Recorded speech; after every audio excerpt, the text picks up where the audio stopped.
Hello everybody, welcome back for another video. Hope you're all doing well and that you're all having a great day. As always, a great way to support the channel is by leaving a thumbs up. It is quite easy to do by leaving a comment or by leaving multiple comments or by subscribing if you have not already done so, as it does indeed help with Al Gore's rhythm.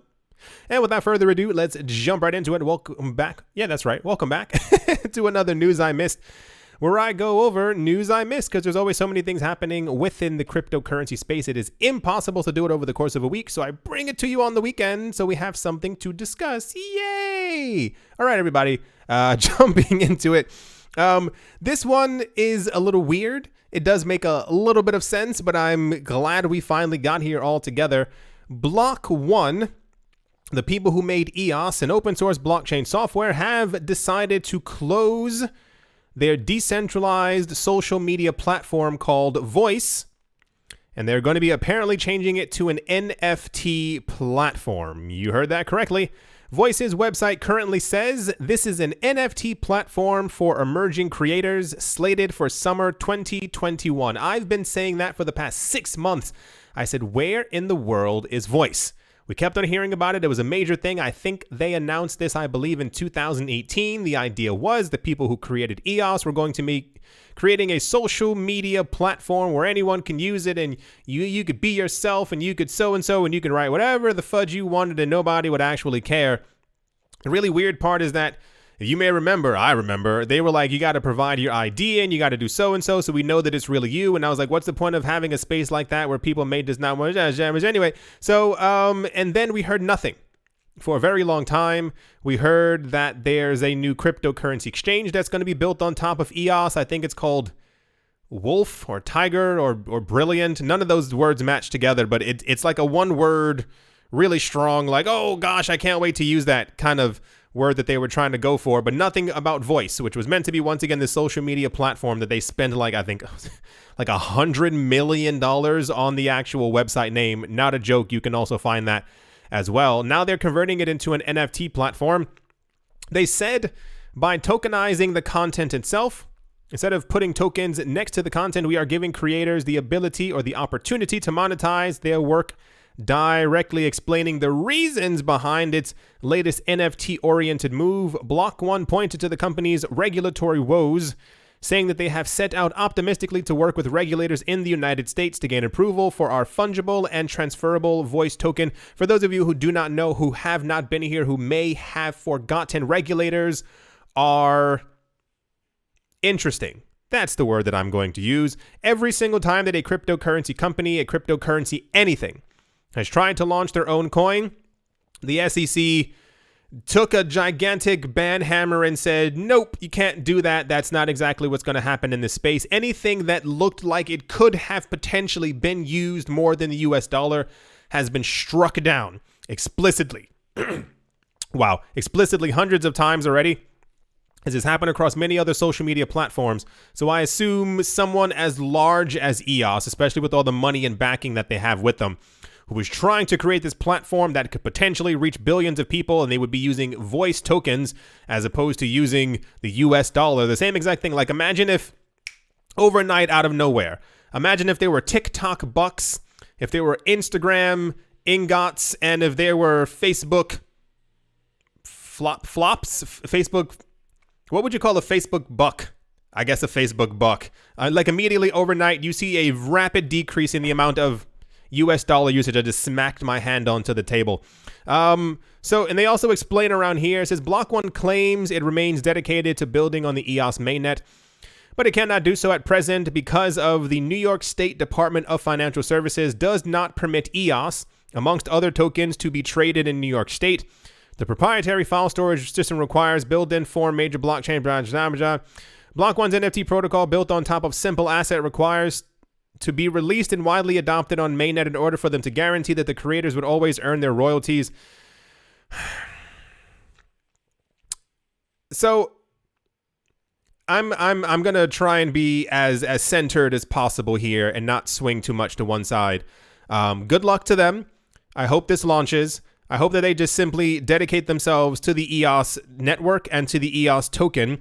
I said this, but when they first announced Voice, and there would be a voice coin. I said, no, just use EOS. Just use EOS.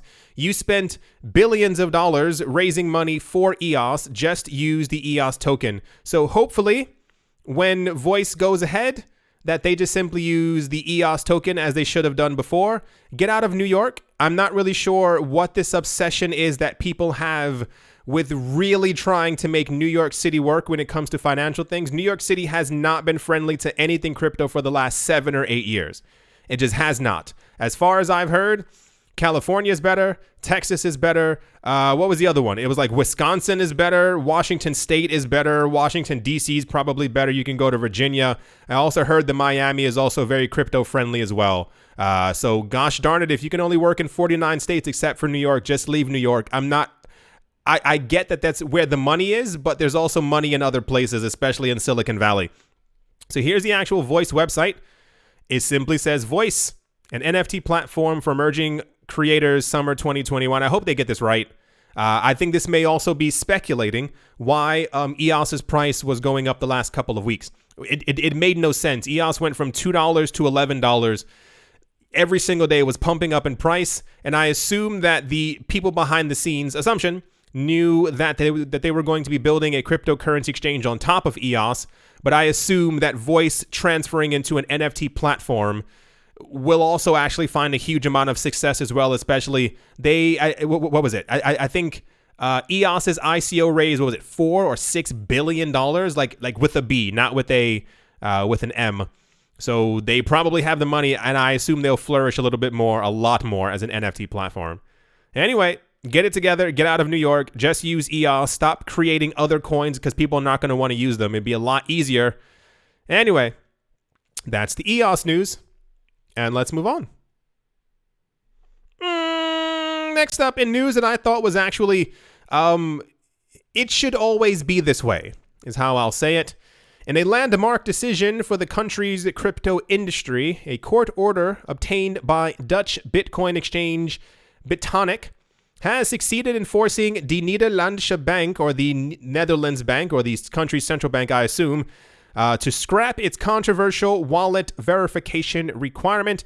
The company contested the measure at a Rotterdam court, claiming the imposed know your customer rules pressured the exchange to violate the privacy of its users. They said, last night we received a decision from the DNB about the objection made by Bitonic with regard to the so-called wallet requirement verification, whatever. Basically what happened was that if you were trying to use their wallet, you had to show verification, you had to show ID and all this other stuff, and they were like, that's not, why are you doing that? So the news is that they won the court order. They said that they're going to be taking off their verification immediately. And this is why I said this should have already happened. This should be normal. Like, these things shouldn't be wins for us. We shouldn't go, yeah, justice prevailed. There should just simply always be this logic that people should be able to do with their money as they so choose. But alas, that's not the world that we live in. It's the same exact way. Remember, so many other, whether they were members of parliament or just everyday normal people, the sun has disappeared. So if it's gotten a bit darker in here, I can't stop the sun.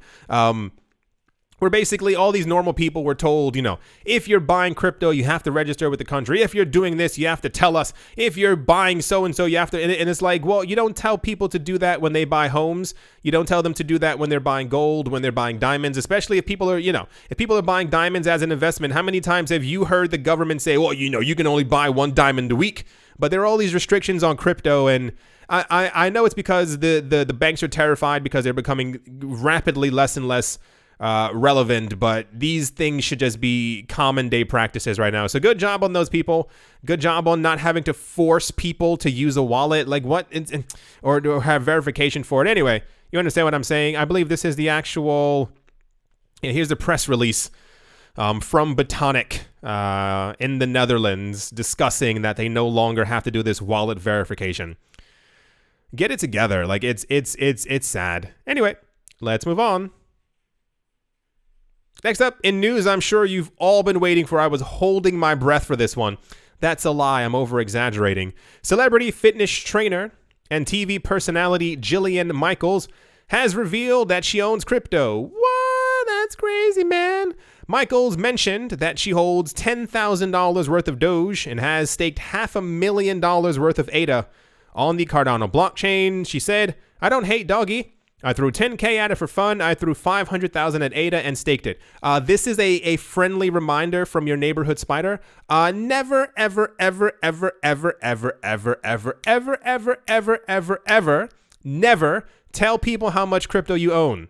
Never, never, never, never, never, never, never, never, never, never. You're probably not walking down the street going, hey, Bob, I have $500,000 in my bank account. You have a good day, too. That sounds pretty good. All right. Talk to you later. Don't ever. No, that's not a thing. I know she was probably trying to flex on the space and all that stuff.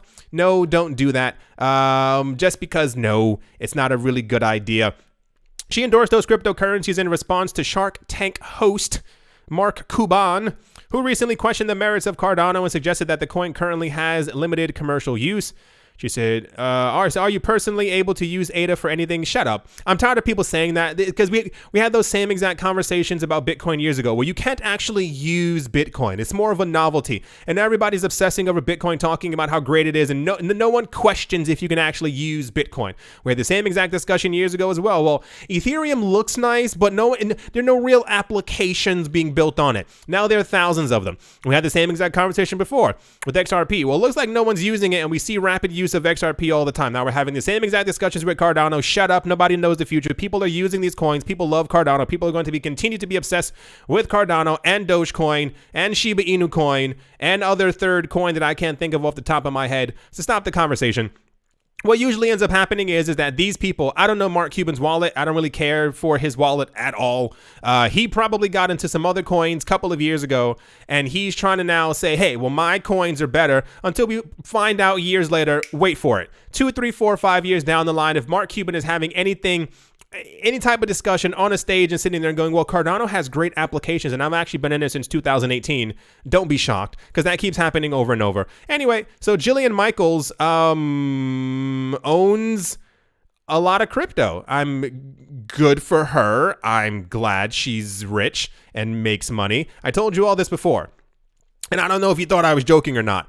Every single celebrity, every single rich person is into crypto. If any of them say that they're not, they're lying. I think the only two rich people on this planet who really don't have any, Munger and Buffett. I think they explicitly can't turn on a computer. I think they have no idea what internet even is. They probably still have Windows 95. None of that was a joke. Do they look like anyway? So the point is, cool. Yeah, Jillian, you get that Cardano girl. I don't know. Anyway, don't ever tell people how much. That's I have money. No 101. You just don't. Anyway, that's the Jillian Michaels news. Let's move on. Next up. So this article's written kind of all over the place. The entire point of the news story is something called Legacy Records has released a press release, as is released from CEO Keisha McLeod.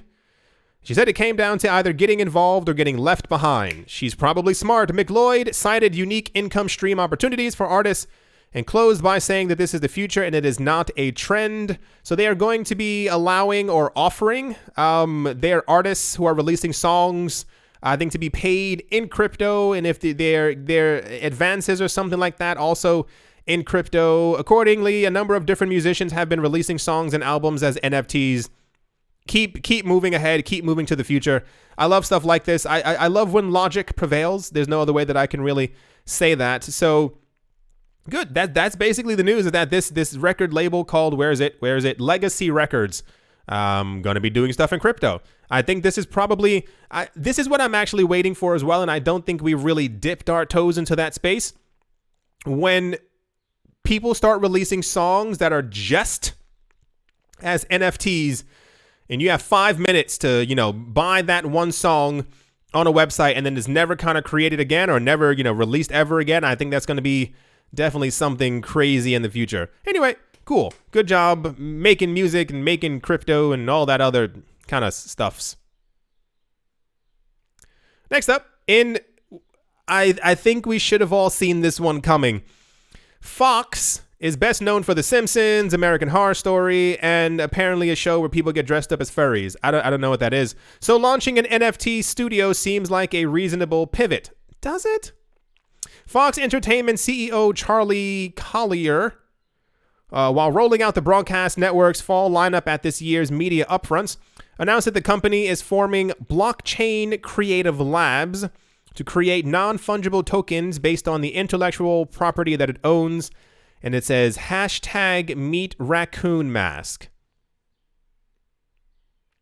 According to Fox, the marketplace will curate and sell digital goods ranging from NFTs of a one-of-a-kind character and background art and GIFs, as well as tokens that provide exclusive social experiences to engage and reward superfans. The NFT studio debut will align with the premiere of Krapopolis, okay, a new animated series created by Rick and Morty and community creator Dan Harmon. Okay, it's going to be good then. If you've never seen Rick and Morty, I implore you, just take a weekend and just watch Rick and Morty. Community is also hilarious, so Krapopolis will hopefully be also pretty good. So the news is that Fox is creating an NFT platform.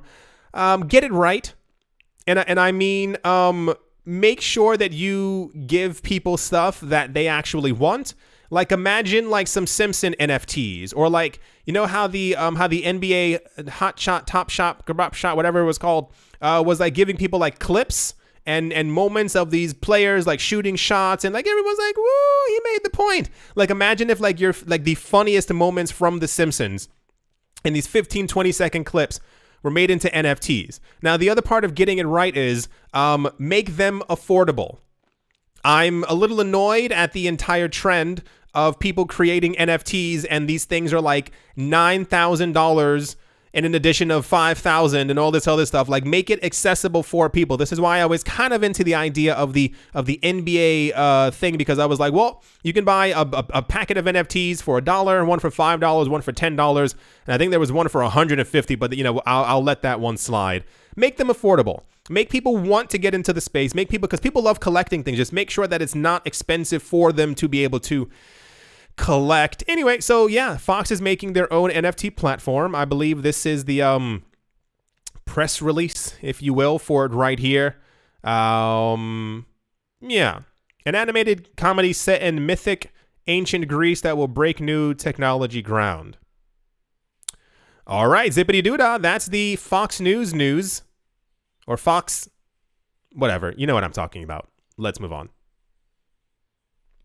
Next up, in probably one of the dumbest stories of the day, the University of Philadelphia has received a $5 million donation in Bitcoin recently for its finance programs, the school said in a release today. Penn, they said, is delighted to announce a new anonymous.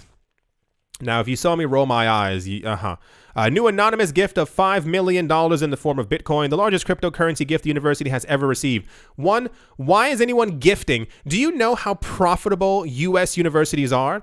And I don't mean like slightly profitable. They make billions of dollars every single year. You know that most U.S. universities, they actually own the portions of the city where they actually are. Every year they buy more and more real estate. They'd say it's in an effort to be able to provide housing for their students, but then you also go, wait, this housing is also quite expensive. Why am I also paying so much if you're in ownership of it? It's because they want to own as much as possible. They're making billions per year. So when I saw the news that anyone had gifted, wink, $5 million, especially if you've been paying attention to all the other news that's been going on with wink, gifting money to universities, I was like, yeah, sure. Okay, exactly $5 million in Bitcoin. Why? Do you think this university has no money? Do you think magic ball, I'm going to assume that their tuition is over $25,000 a year. Just guessing. Do you think they needed $5 million? Anyway, the news is somebody gave them $5 million. They're totally shocked. Wink. Cool. You know, there are other things in the world happening right now. Like, there are people who actually need money. There are probably about 500 families who would love a fraction of that $5 million, but that's not the world that we live in. So that's the news. Here's the actual release news of it as well. It says University of Pennsylvania receives largest cryptocurrency gift. And wouldn't it be weird if they sent this to themselves? Because it's totally doable. You can totally have someone send exactly $5 million in Bitcoin to them, and they go, Oh my goodness, I can't believe it. Someone sent us money. We have to go to the press with this. Who was this anonymous donor? Really? 5 million anonymously sent to you as a gift?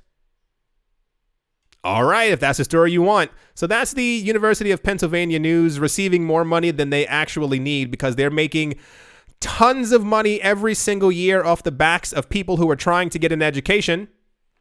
And without further ado, let's move on. Nonsense. That's absolute nonsense. Who sent them? I'm going to... Okay, I'll shut up now. Let's move on.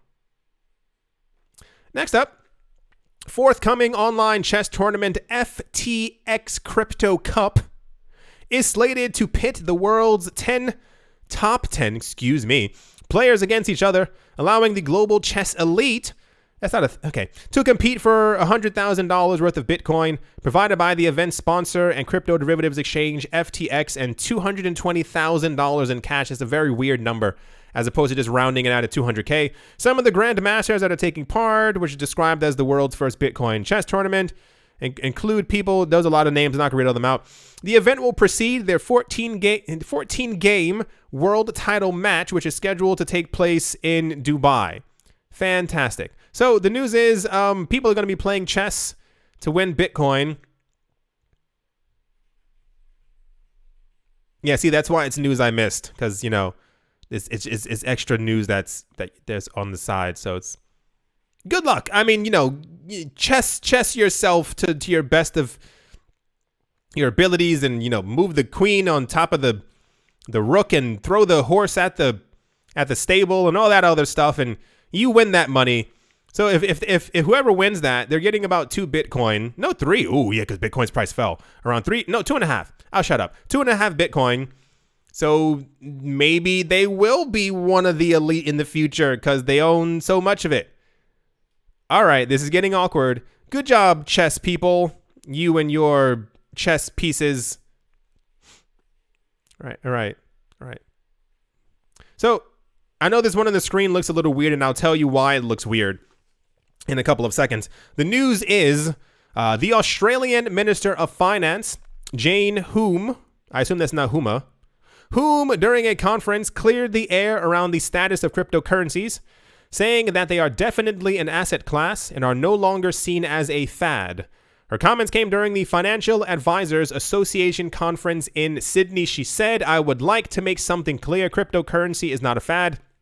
It is an asset class that will grow in importance. Cryptocurrencies are currently not regulated in Australia, but Senator Hume made it clear that investors need to adhere to the existing laws and regulations in the country. She suggested that despite the digital asset market being self-regulated, the government has no issues with the people investing their money in digital assets. She explained, like investment in any class, they are subject to Australian law, including our market conduct, know your customer, and tax laws. It is not a free pass." But that's fine. And I use the F word very lightly. Fine. If we're going to have the same exact laws that the banking system has, fine. Just do that. Cool. Amazing. Let's go. You know, if I'm transacting in $95 million, I have to show my ID. Wonderful. Who cares? Or simply, if I'm making Bakuda bucks, then, you know, you got to pay your taxes. Cool. Got it. I wish every place was like this, but alas, you know, they're not. So the news is that the Australian Minister of Finance basically came forward and was like, yeah, crypto's fine. It's not disappearing anytime soon. It's definitely going to be here forever. And it's very rare to simply hear that from anyone anywhere in the financial governmental sector. I usually start I'll show you. This is very weird. Maybe it was just like a glitch for a couple of seconds. I tried, this. Here we go. Something's wrong with this website. So I was unable to actually get to the news story because it keeps popping up like this. It says Elon wants to send Doge to $1. Meme wars continue on crypto Twitter. Sure, why not? But it's impossible to actually get to the article. Kind of weird, right? So like I actually scrolled down quick enough to get to the article, but now it just seems to be impossible. So that's why I was there. Just wanted to show that to everyone because I thought I was going crazy earlier. You know, like, you know, when you see something and you're like, that's not real. And then it just keeps happening and you're like, okay, maybe it is real. So that's why, yeah. See, I'm still scrolling. Still scrolling away. All right, everybody. All right. And to finish things off, It says, add a Bitcoin futures exchange traded fund to the list of cryptocurrency-focused ETF applications that the U.S. SEC has right now. ETF provider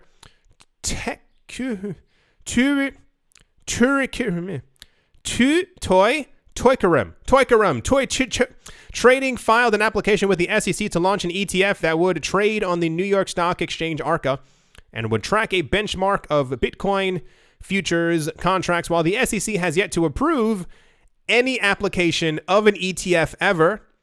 Ethereum could be hoping the Ethereum Bitcoin futures would have an advantage over applications that propose ETFs that are physically backed by Bitcoin. So this is yet another company who's trying to put forth their proposal for a Bitcoin ETF that they're probably never going to get. The US SEC is interesting. That's the word that I'll use. When it comes to people wanting an ETF, it's just taking them forever. I don't think they ever have any actual